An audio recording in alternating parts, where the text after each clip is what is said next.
So let's continue this thread, this little journey that we're on.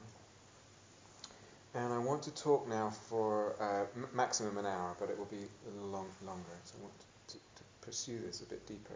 And then, as I said, at the end of the day, there'll be plenty of time for discussion and questions. So be comfortable, comfortable enough for 40 or 50 minutes or so, an hour probably, a little less.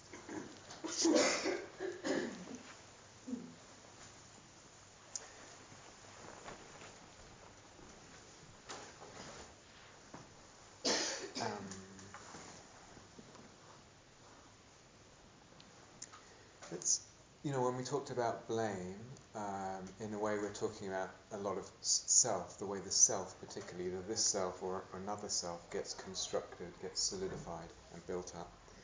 Let's stay with this business about the self for a while, and then we can see if we can go deeper and talk about the emptiness of self. We're still talking about the emptiness of self. And let's actually stay for a while and just talk within the self, this experience of self. Let's stay just for now at personality level, what I call the personality level of the self. This actually nowadays is where most people in our culture, where there's no food scarcity, and that generally speaking, we're not plagued by wars on this territory and all that. Generally speaking, most people suffer these days at the level of the personality. Not completely, but that's where a lot of suffering is. So it's really worth looking at that level, this business of emptiness at that level. But here again, at the level of our personalities, or the personality of another,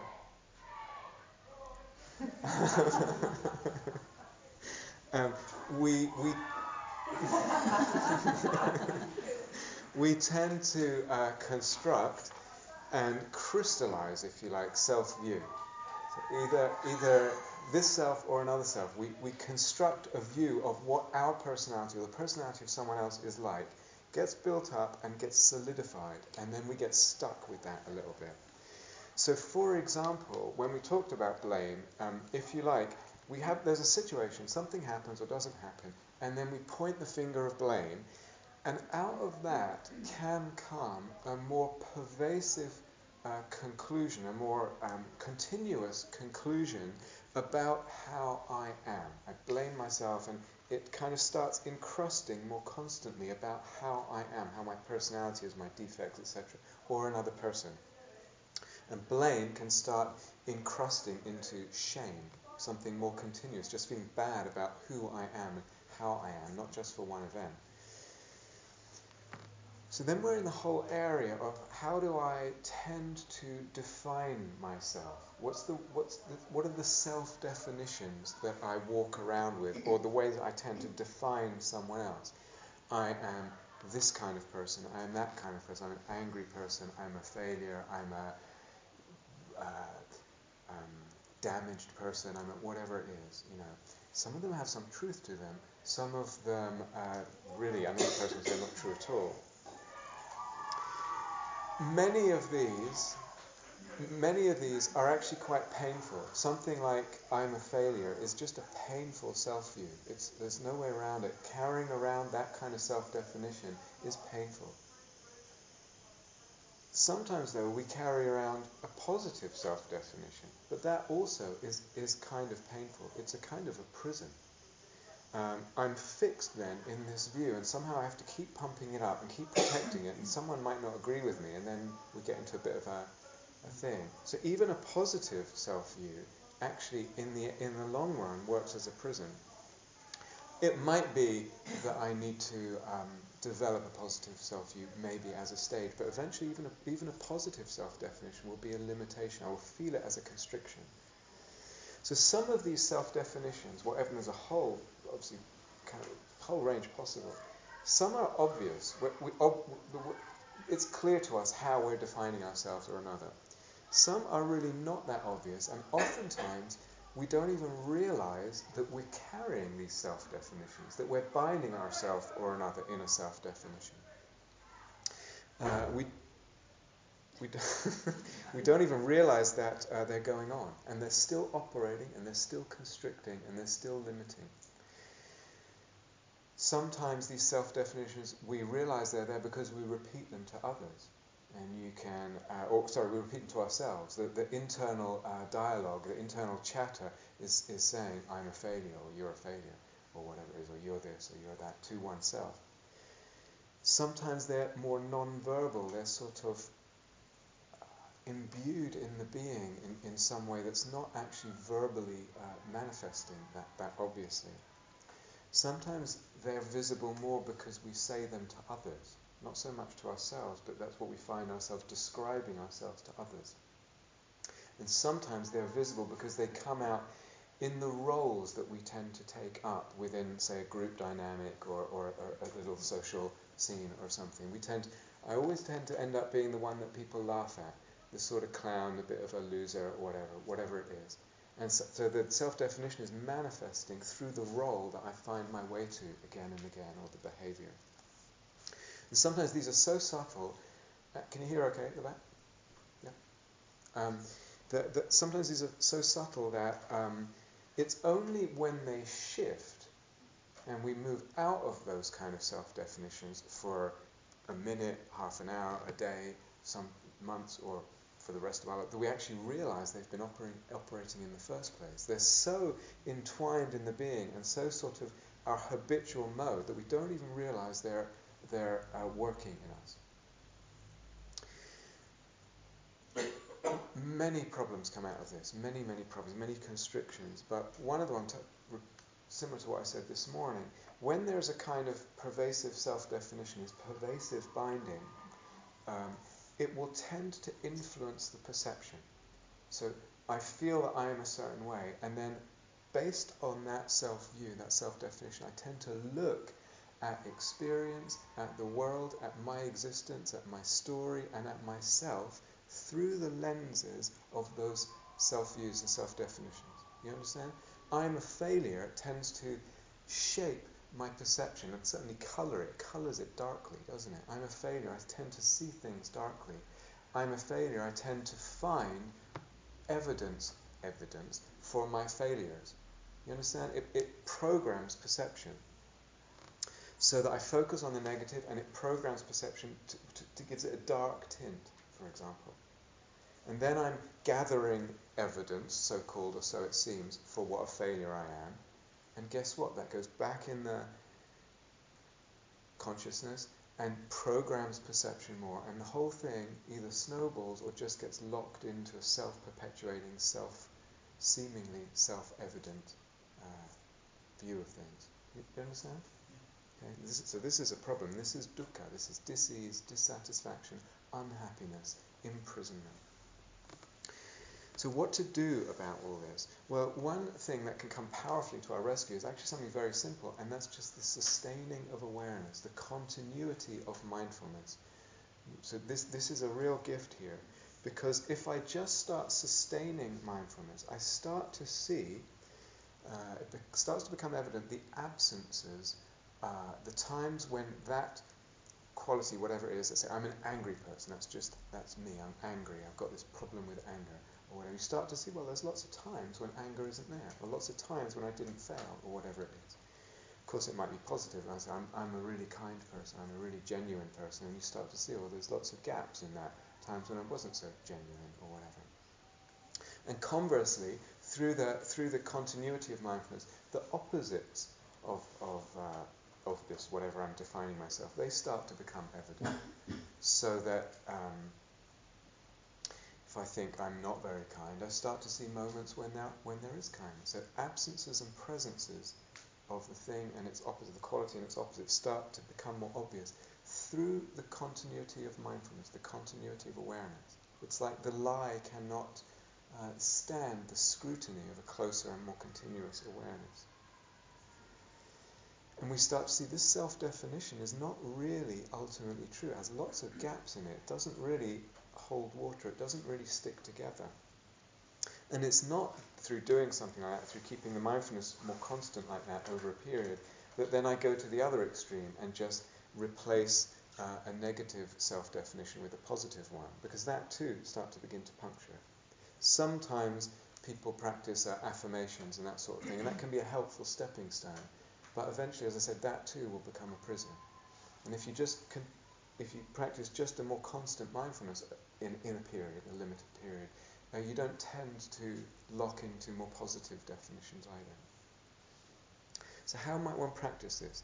Well, a number of things. When there's disease, when there's any kind of disease, sometimes it's just worth popping in the question, is there a self-definition wrapped up in this? So I'm feeling whatever it is, angry, upset, hurt, or just something, and just asking, is there some kind of self-definition operating here, of self or other? Is it wrapped up? Is it part of what's constantly supporting this whole thing? And what is it? What might it be? Can I identify it?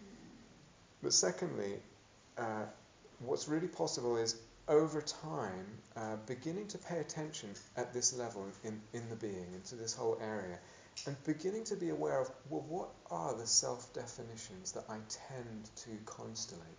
What are the self-definitions that I tend to keep forming and gravitating to? What are the ones that are operating in me? And so over some days even, beginning to list them, actually make a list. And then maybe you've got a list of different self-definitions, and maybe then you can look at this list. And looking is actually quite important. Writing it and looking is quite important because it externalizes something. You see, a lot of this is happening inside. It's so close to us that we don't even see it and don't see that it's operating.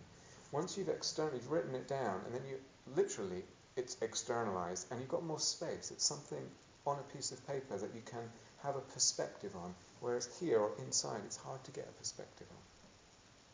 And what happens then with this list, if I read it through with mindfulness and slowly, how does that feel to do that? What happens if I do that? And through that process I can actually begin to ask a question. Is this true? That this one there, whatever it is, I am such and such, is that true? And the mindfulness and the externalization, etc., starts to create the ability to sort of loosen this perspective. Then maybe I could pick one. Let's say I'm an unkind person, or I'm a kind person, or whatever it is. I pick one, and I take a period of time. Let's say a day, let's say 2 days, maybe it's on retreat, maybe it's off retreat, and I just really practice a continuity of mindfulness, general mindfulness. And then I start to notice the absences of that quality.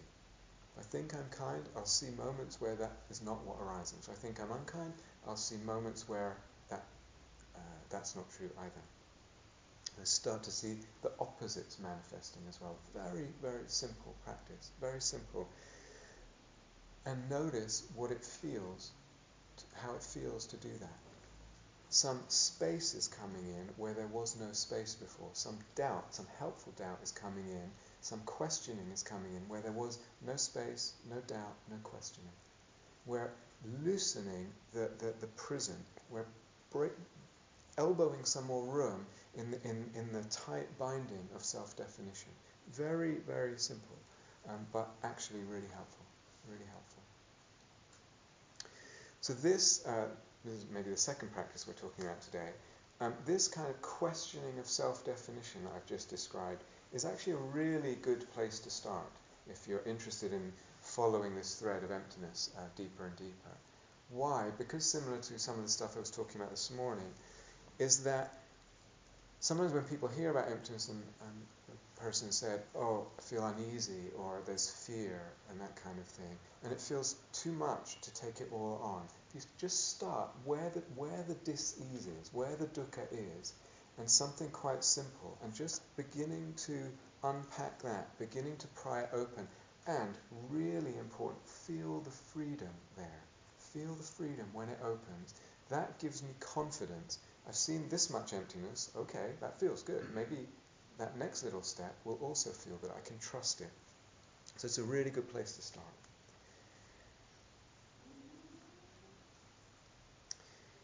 Okay, now some of you have been meditating for quite a while, and some of you will be newer, but some of you, perhaps some of those who have been meditating a little longer, may have had the experience sometimes you're meditating and things get quite quiet. And if you like, what happens is the whole structure of the personality dies away. Not forever, but for that time when things get quiet. There's as if the whole personality just melts and disappears, and one is left with, if you like, a level of being that doesn't have much personality with it at all. Has anyone tasted something like this ever? Yeah? Okay. Sometimes people say, oh, there was no self then. There was an experience of no self. There was just experience, and I knew it, and there's this experience and the knowing of it. Actually, still oftentimes there's still what we might call an existential self, an existential level. The personality is quiet, but there's still, if you like, this just an existence of something as a center of gravity, as a being that knows something other things. So that, does that make sense if I say that? It's a more subtler level, quieter than the personality. Sometimes when the personality goes quiet, people are very disturbed, and it's, again, a little fearful. It's an acquired taste. And you dip into that again and again, and you realize there's tremendous beauty and freedom there, and real loveliness there. Don't forget about Rob. Rob's gone. He's dead right now. There's just being without Rob, and it's something very, very lovely, very open, very, very beautiful. But it's not actually an experience of no self. It's an experience of the quietening of personality, temporary. And this is still, at that point, this existential level of self. Everything's, well, how to say? We need to say we need to see that level is empty too. That's still a construction. It's still a fabrication. So it's not the end of the journey. You understand? There's still more to go. How are we going to go further than that, even? Further than that. Deeper than that. So, I can't remember what I said in the question and answer period, because we got into this as well then. I can't remember what I said earlier. But what we're doing with all this is practicing ways of looking, practicing these shifts of view that have the capacity to deconstruct, to unpack, to melt and dissolve what has been built up, what has been fabricated. Do you understand if I say that? Yeah. So when we did the blame thing, I said, let's do that meditation together, and it unfabricates, it deconstructs something that has been constructed, fabricated. Yeah. What I want to say today is, we can regard the whole of Dharma practice that way. That's the central thing that it is a set of practices that deconstruct deeper and deeper and more powerfully. So yes, deconstruct something like blame. Yes, deconstruct something like what we're talking about, papancha. Yes, deconstruct self-definitions. And then go deeper and start deconstructing the construction of personality. And then deeper even to this existential level of self. And there's a whole set of practices that move in that direction of unbuilding, loosening, melting all these constructions, these fabrications, the fabrication of self, and also the fabrication of things that we perceive, issues and objects in the world. Actually, when we talk about mindfulness, you could see that mindfulness is one of those practices. You can see mindfulness as a practice that builds less. Through the very simplicity of attention, it prevents, or it subverts a lot of this big papancha and big storying. You understand? We say, let go of the story. Yeah? You get what we're really doing is letting go of a certain level of fabrication. And that basic mindfulness takes you to a certain level of, you could say, unfabricating. But you can go much, much deeper than that. And that's where other practices come in. So there's one I want to touch on as a third option. It's actually probably the easiest way of going deeper, but it's actually a bit limited, unfortunately, because we're only here for a day, so I just want to introduce it because it's simple. I'm also introducing it because it's connected to some of the other things we talked about, for instance, the self-definition thing.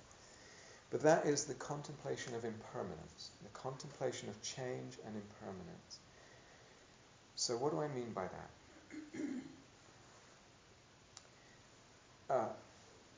Once you reach a certain age, 4 or 5 or 6, it's pretty obvious that things are impermanent. It's not rocket science to realize that things change, right?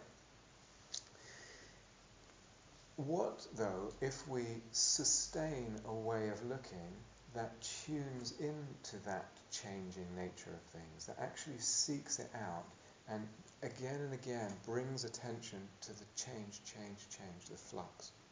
So sustaining a way of looking that's focused on impermanence, on moment-to-moment change. So what does that mean? It means noticing change where it's apparent, deliberately remaining focused on it and tuning into it.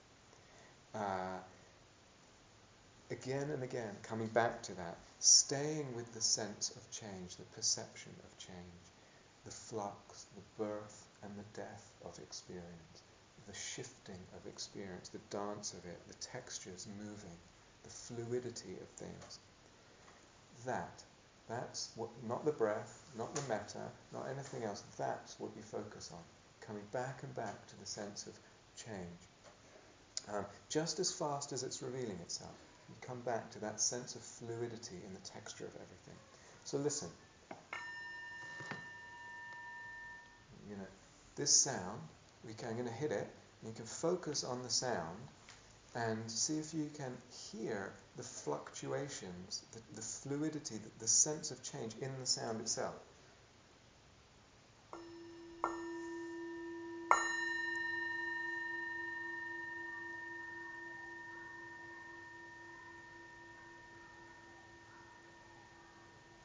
Might be too soft. Never mind, listen to them, whatever they're singing. Are they going to shut up now? Come on. Everything's changing. The texture of... It's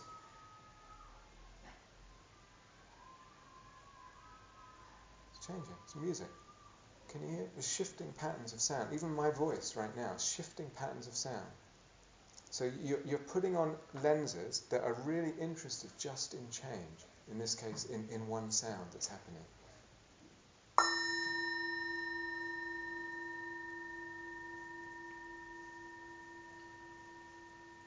Can you hear the wavering?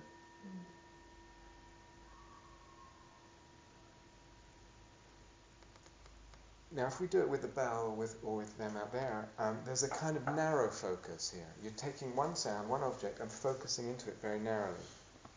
If you do this as a practice, for instance, or maybe even when the bell's going, it's like, the mind wanders. It's like, actually, that's okay, because if I'm interested in impermanence, the very wandering of the mind can be regarded as something that's impermanent. Look, something's changed, the focus of the mind. So it's all good. It's all good. You can't fail with this. You just, whatever happens, there's impermanence again. Everything is seen through this lens. I'm hungry. I want to see impermanence again and again. You really like putting these goggles on, and that's how I'm going to see everything. Inner, outer, everything. So you can do it focusing on one object. You could do it more open. I've gone quiet now. But you could, like we were doing when the standing, is open the whole attention and just be aware of all these different sounds coming together. So there's people shifting in the room, there's breathing, coughing, there's the voice, the texture of the voice shifting. And within that, again, tuning into the change, the arising of sounds, the shifting around, and the passing. The birth, the death of everything. Now, you could do that also with the body sensations, for example.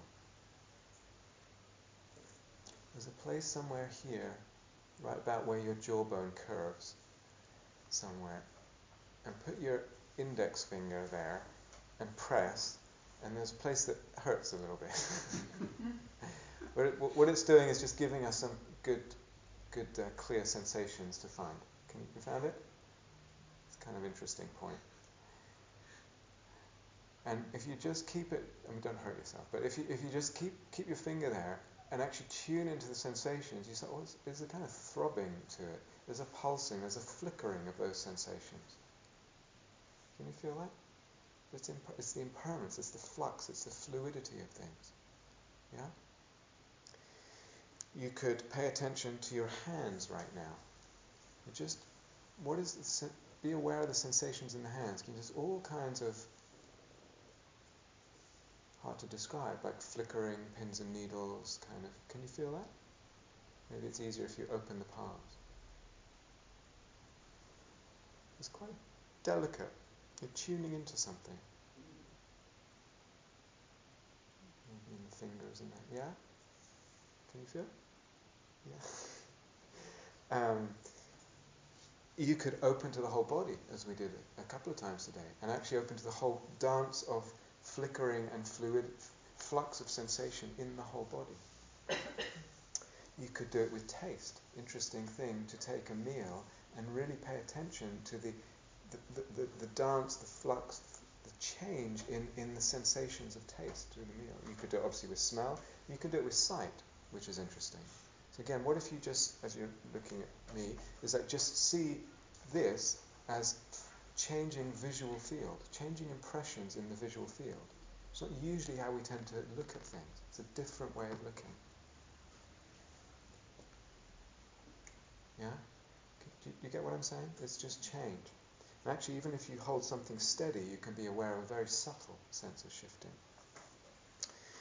Okay, at this point, some of you are thinking, well, what's this got to do with anything, and why is this, what the hell relevant is this? Again, I repeat what I said before, and this is the thread that I want you to take with. What we're doing is practicing different ways of looking. So we're really shifting gears to practice a different way of looking. I'm going to explain why.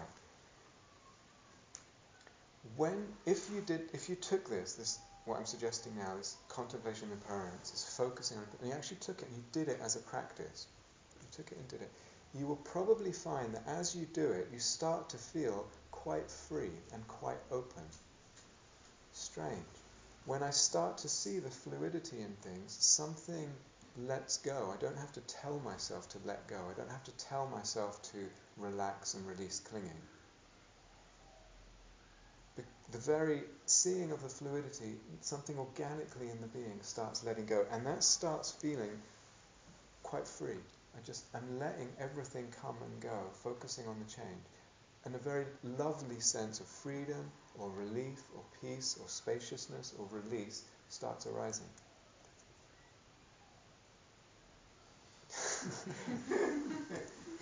Are we still awake? Is that okay? Yeah? All right. So that's what the Buddha calls is a really skillful practice. It's a way of letting go. It's a way of opening up freedom in the moment. In the moment. And I don't have to always just stay with the breath. You can actually practice this and feel the freedom coming in to the texture of experience and the texture of consciousness. So that's one reason to do it. Another reason is going back to the self thing. This self that we feel so intuitively, we sense it, pre-verbal, pre-intellectual, it feels to be something fixed and something permanent. I am Rob, period. Whatever happens, I'm Rob, and I feel myself Rob, or whatever, or someone else. That's the way we sense the self. But when I start to look with these goggles and I see impermanence, I start to look inside, and all I can see is things that are shifting. All I can see is phenomena that are changing. There's nothing that's not that. Where is this self? Where is it? It feels so obvious, so taken for granted.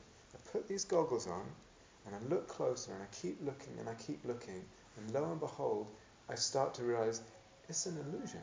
I cannot actually find it. It does not exist in the way that it most obviously feels to exist.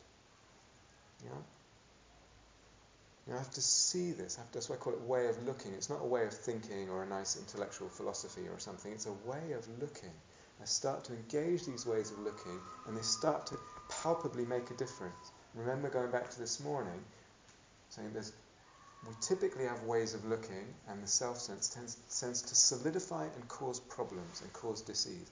And the whole of the Dharma, all the practices, the whole thing, all of it, generosity, everything, is a way of looking differently, turning it around, that unlocks, unfabricates, melts, dissolves, opens out, deconstructs. So it's one of those. Where is this self? All I can find is that which shifts, that which changes, that which does not last. So I can do this with the texture of experience, pleasant, unpleasant, neutral. I can do this with one object, like one sound. I can do it with the listening in general. I could do it with thoughts, if you're a bit calmer in meditation, really interesting to look at thoughts and just see impermanence in the realm of the mind and the thinking. Sometimes it really helps to do sound first. You can open up to sounds, and then thoughts become easier to do then. Or I can just have these goggles on and look at everything, and my having fun putting these goggles on and just moving through the world, inner and outer, everything is seen that way. Okay, why? I really want this to make sense, because oftentimes it doesn't make sense, like it just sounds like, well, so what? Because we're so used to thinking of practice as, no, meditation is about being with what is, and coping with what is, and meeting with what is, and loving what is, and all that stuff. And I said at the beginning, no, that's only part of it. What practice is really about is practicing ways of looking that open up the whole sense of what is real, what's solid, what is not. Yeah. So this is one of those. Really, really important. So it brings the letting go in the moment, the freedom. You can feel it, and that's good. That's nice. We like that. We like freedom. It starts to deconstruct this whole sense of a self. You start to see it's just a fabrication. Okay, second thing. But there's something even deeper here that I want to touch on.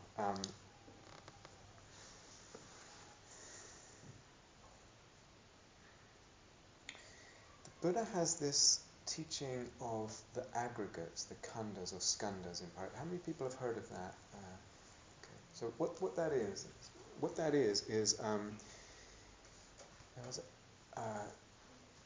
there is form, bodily form, there are feelings, and there are perceptions, and there's thoughts, and intentions, and there's consciousness. And the Buddha said that there's all that, and we tend to identify with it. We tend to think that's me, or one of those is me, or it's mine. I am the body, or the body is mine. I am my feelings, or those feelings belong to me. I am my thoughts, or those are my thoughts. Sometimes, or in fact quite commonly nowadays, this teaching is a little bit incompletely understood, I would say.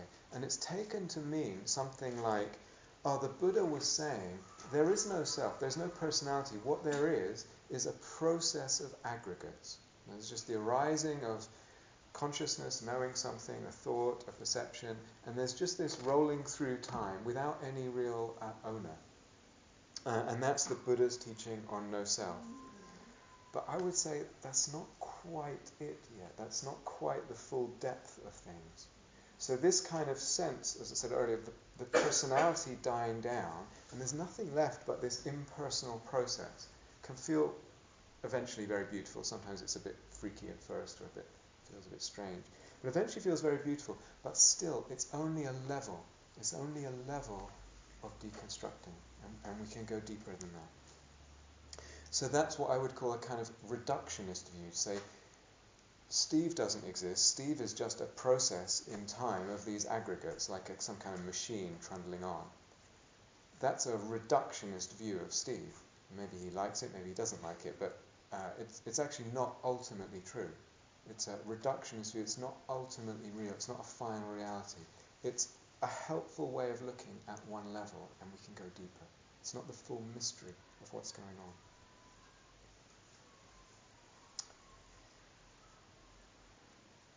So some of you in here will have had an experience, or experiences plural, just from being mindful, perhaps on retreat, perhaps off retreat, or perhaps in nature, or from, for instance, doing that kind of impermanence practice that I was just talking about. And things start to deepen, and the personality goes quiet, but even then it goes deeper than that. And there's a sense of this consciousness, and these feelings, and these thoughts. They're not self. They're just kind of happening. They're not taken to be me or mine in the way that they usually are. Usually, we have a thought. We don't even think, oh, that's my thought. We just feel it as that. We have an emotion, sadness or depression or whatever. We tend to think it's me or it's mine. That's the habitual way of seeing things. You guys still with me? Mm-hmm. Yeah? That's the default. It's not a big intellectual process. And sometimes, often through meditation, it pierces deeper than that. And there's a sense of these things happening, perceptions and feelings and thoughts and intentions and emotions and the knowing of them, and none of it is belonging to anyone. It's just not me, not mine, not self. Does that make sense? Yeah. Then actually I would say it's possible to piggyback on that and develop an even deeper way of looking, where you actually encourage that shift to see things as not self, to see experience, body, sensation, emotion, perception, thought, see it as not self. So just like the impermanence goggles, you're putting on an even deeper pair of goggles of a way of looking, of seeing things as not self, including awareness. And sometimes people say, you're not your body, you're not your mind, you're not your emotion, you are the witness, you are awareness. And actually that too is just a level. You can go deeper than that because you don't have to identify with awareness. There can be an unhooking even from awareness. And what happens if I put those goggles on and I take that for a ride? Where does that take me? What does that open out? What mystery does that reveal? Going back to something I said before, different ways of looking tend to deconstruct to different degrees the sense of self. They tend to unfabricate it deeper and deeper, and also the sense of the world, the sense of objects. Some are more powerful than others. And there's a journey here of employing different ways of looking, developing those skills that open out, melt, deconstruct more and more. So the impermanence one that we were talking about with these goggles and seeing all the change, that's very, very powerful, but actually it's also limited. It's limited because you'll keep seeing momentary phenomena and the time in which they happen. It can't penetrate deeper than that.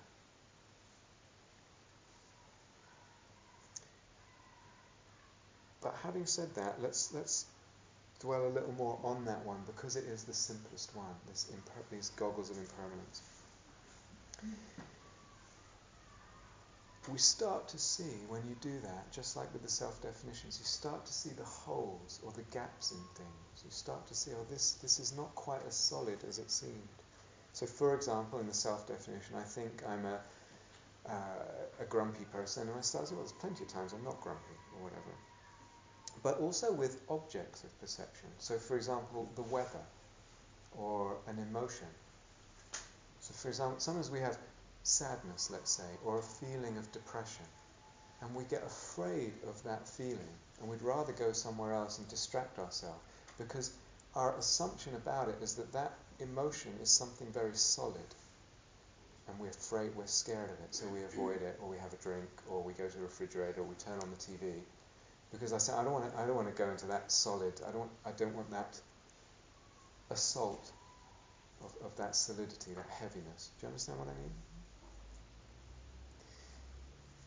If I start to practice, say, the impermanence on the emotion of sadness, let's say, I'm afraid of this emotion, it's too much, it feels too solid, too heavy, and I start to look at it in this very deliberate way of looking at the momentary flux, I start to see, wow, this really is not solid at all, at all. It's got all kinds of gaps in it. I have a moment of sadness, and then actually there's a moment of nothing. I just feel okay, and then the sadness comes back for a moment, and then there's another moment of sadness, and then there's a moment of peace. Where did that come from? And then the sadness comes back, and then there's a moment of joy. This thing it's nowhere near as monolithic as it seems. Are you guys still with me? Does that make sense? So this thing that I was afraid of, it seemed so real and so solid, it was actually fabricated. I start to expose the gaps in that, and that starts to bring in some looseness, some space, some lightness. I'm unburdened from this oppressive heaviness that it seemed to have.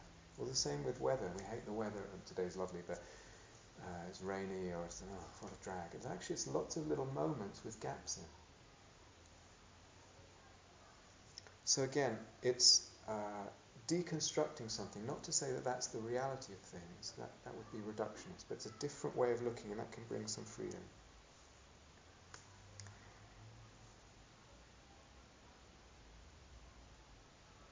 When we do this, you start to begin to notice how the mind stitches things together to actually create how it actually builds things. Do you remember those dot-to-dot drawings when you were a kid? They had the numbers and you connect the dots. Depends on your age whether you remember. I remember. It's a bit like that. This sadness, we've stitched it together. This depression, we've stitched it together. We've joined the dots. This terrible weather, whatever it is, we've joined the dots to create something that's more solid than it actually is. The mind is fabricating, it's constructing, it's solidifying. I need to see that and start to bring that awareness in, and it starts unfabricating. Are you guys fading fast, or are you still in? Should I keep going? Okay. This dot-to-dot thing, we can take it a little bit deeper. Let's take the example of sadness. I start to become aware, through this focus on impermanence, of the way that the mind joins the dots and stitches something together, and then has this oppressive sense of solidity, which it believes is the real reality. Yeah? I start to become aware of that. Then I can take that understanding in to the way that I'm with sadness. And I start to just see, oh, this is a construct. I'm aware of that as I'm looking at it, and that starts to lighten it. There's a deliberate way of looking, based on my previous insight, that this isn't as solid as it seems. But we can go around a little bit more, because this moment of sadness, this little moment of sadness, when I have this sense of this big monolithic block of sadness, uninterrupted, solid, heavy thing, when I have that sense, then this moment is felt and interpreted intuitively as it carries the weight of the whole block. Do you see what I mean? It's not just an isolated moment. I've got this. It's a moment that's an instance of this heavy, whole big thing. Do you get what I'm saying? Yeah? And that makes the moment heavier. And then this dot, in the dot-to-dot, this now heavier dot starts to fabricate a heavier whole. The part makes a heavier whole. The dot makes a heavier... You understand? Because it's heavier. Now I've got this heavier part, it feeds back to the heavier dot, and again you've got this either vicious cycle or this thing that's locked into place through the view. Does it make sense? Mm-hmm. Now I can understand that's going on and bring the understanding in and contemplate it as we're looking at the sadness, seeing how these things are constructions, and actually begin lightening the whole thing. If you do that, not that you're attempting to do this, what you will see is the whole thing starts deconstructing. The very sadness starts deconstructing through my awareness that it is a construction. It starts dissolving. The sadness cannot sustain itself. Or the depression or whatever it is. So again, practicing ways of looking.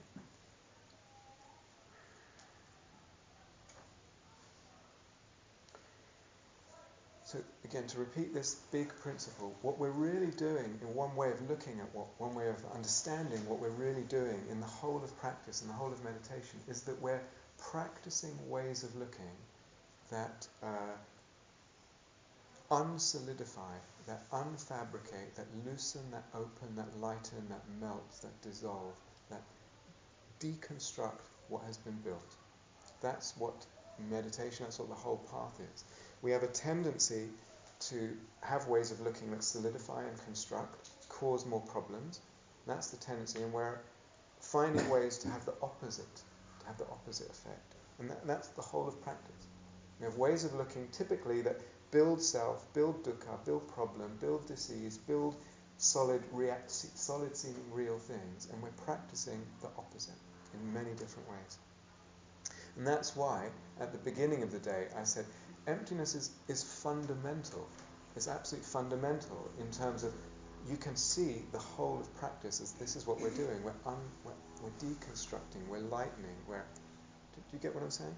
So it comes into everything. There's nothing that doesn't include this. It's every moment of every day involves this principle. It's not some optional thing for the super advanced people in caves somewhere. It's actually, right now, it's happening. Right now. Whatever you're feeling right now, it's happening. It's happening. And either it's the construction is leading to something that's causing a bit of, or a lot of discomfort and dis-ease, whatever it is, or it's not. Or we're looking and relating in a way that's dissolving, opening, melting, unburdening. It's all the time, all day long, most of the night. So we have within the Dharma, we have a range of possibilities there. The impermanence practice, this seeing things as not self that I referred to, this. How many people are aware of this big mind practice? Is that anyone? One person. Okay. Well, that also is a way of looking that deconstructs, you could say. The metta practice, or as I said, mindfulness practice, these are all ways of deconstructing. They each have different power, but they're all ways of deconstructing. See the whole Dharma that way. So, for example, how many people know the loving kindness practice? Oh, quite a lot. That's great. So, I don't know if you've ever done it for quite a while, or really, had some days when you did it, or just when it feels like it's really humming along nicely and there's really some energy in it. At that time, when it feels like it's really got some flow to it, the metta practice, the loving kindness practice, what does the self feel like at that time? And what's the perception of the world? Isn't it different than, let's say, the other extreme of what we talked about, papancha, when this morning, and getting obsessed about something, whirling around a vortex, and the self seems so tight and so solid, and it's so constructed and so real, and everything's so real. And when the metta's strong, everything's kind of less substantial. It's opened out, has this almost airy feeling to it. Have you had this taste? Yeah?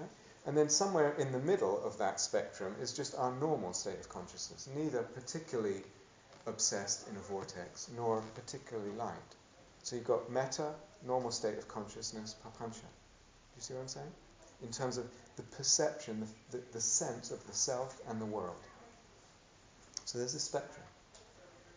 Which state of mind, or what place on that spectrum reveals the real self? The way the self really is, or the way the world really is.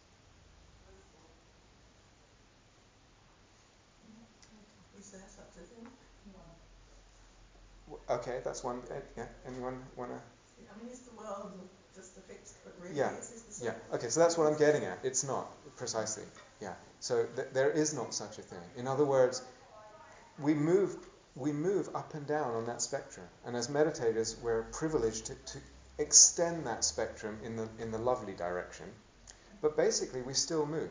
We still move lovely states of consciousness. There's a lot of deconstruction, etc. A lot of opening, a lot of beauty, less self, less of all this solidity. Normal state, get your problem, everything's solidifying. We just move, zip up and down. And as what's your name, Bo? Yeah, Joanna. As Joanna was saying, is there really a fixed way that the world really is? That I can say, it's that point on the spectrum that reveals the truth. This is the true Rob, or the true Steve, or the true way the world is. There isn't. We say, flipping it around in language, we say, it's empty. The self is empty. The world, it does not exist, to repeat what I said at the beginning, independently of the way of looking. There is no independent existence of anything. It's empty of that. Empty of that. Understanding that here, not just here, but here, liberates deeply, and the deeper we understand it, more radically it liberates. Quite miraculously almost. So sometimes people want to say, unlike what Joanna said, people want to say, surely mindfulness reveals, because then you're just being with things as they are. But actually mindfulness has a subtle sense of self involved in it. I am aware of this. It has a subtle grasping to it. And it's still fabricating to a certain extent. It's cut a lot of the story stuff, but it's actually still fabricating to a certain extent. These other practices have the power to go deeper, generally speaking. What happens, well, if I take something like that, seeing things as not self, the body is not self, the thoughts, the awareness, the perceptions, the feelings, the emotions, and seeing all of it as not self, and I put those goggles on, and I just keep doing that, and I keep doing that. Some of you have had this experience, but what actually happens is that this deconstruction goes deeper and deeper and deeper and deeper. And the self dissolves, not just the personality, but the whole sense of self, and the world itself, the world of appearances dissolves. It dissolves. There is a fading of the whole realm of perception of self and other and world and time and awareness and all of it. And you're just following this thread of deconstruction. It goes right to some mystical kind of opening. And what's it pointing to? What's it pointing to? Then we really start to say at the beginning of the day, nothing is independent of the way of looking, of the way of... nothing has an independent existence, an inherent existence by itself. Nothing, not even time, not even space, not even awareness, nothing. It's all empty in the language. And I've seen that because I've just pulled on this thread from very simple, I've just pulled on this thread of unfabricated. This deconstruction thing is not the whole of the emptiness story, it's one way in. And it takes you to a certain level. And I start to see all of it is empty, all of it is construction. Miraculous, and miraculously freeing. And wrapping up, saying that to someone obviously who hasn't had that experience and reflected on it, and as I started today and I said time is empty and awareness in the present moment, not just the past and the future and space and all that, it's one of the reactions a person has that just sounds outlandish and a bit ridiculous. It's hard to believe that. We tend to think, of course this is real, don't be silly. And I can understand, my papancha being a fabrication, but not all this. But listen to the Buddha. Whatever is considered as true by the world with its deities, with its meditators and priests, its royalty and common people, is rightly seen as it actually is with right discernment by the noble ones. That means people who've had very deep insight, as false. Whatever is seen as false, when you have very deep insight, whatever is seen as true, when you have very deep insight, you realize that's false. It's wrong. Everyone's thinking a certain thing, it's actually wrong. And conversely, whatever is considered as false by the world with its deities, its meditators and priests, its royalty and common people, is rightly seen as it actually is with right discernment by the noble ones, by those with deep insight into emptiness, as true. It's a completely turning the understanding of things upside down on its head. Completely counterintuitive, completely radical. That's where all this is going. Last thing. So there's a journey here. It's not that one can, generally speaking, do that all in one go. The last thing, emptiness, this whole thing that we've been talking, is also empty. It's not that we make a thing of that. It's a tool. It's a tool. As someone was in the question and answer period. It's not even that we always want to look in terms of emptiness. Sometimes we can look in terms of emptiness, in terms of not self, and seeing the holes in things and deconstructing. And sometimes we can look and speak and communicate and relate in terms of self and personality. What's more important than anything else is this freedom. So emptiness is a whole investigation that brings a tremendous amount of freedom, but it's something that we can use, and also like a tool, you can pick it up, use it, put it down, and pick up another tool. So we're not stuck or tightly bound even to the view of emptiness. Do you understand? It's something you can... What matters at the end of the day is freedom, freedom, freedom. And that's part of what I said earlier, flexibility of ways of looking. So I can look in terms of emptiness, I can look not in terms of emptiness. Have the flexibility, the freedom of the flexibility. And that's really, to me, a big part of what the Dharma is really about. Immense flexibility at lots of different levels and depths of subtlety. Emptiness is probably the most powerful tool, not probably, actually it is, there's no question about that. It's easily the most powerful tool in terms of melting suffering, in terms of relieving dis-ease. No question, hands down. If you develop some of the things that I've been talking about today, they are easily the most powerful deconstructors of dis-ease, easily. So it's the most powerful tool, but that doesn't mean it's the one that I'm always going to use. Sometimes it's not appropriate. Sometimes you want to do something else. Sometimes there's other ways of looking that are important. And the Dharma is really about freedom. It's not about being entrenched in this view or that view, even a view of emptiness. Freedom, flexibility.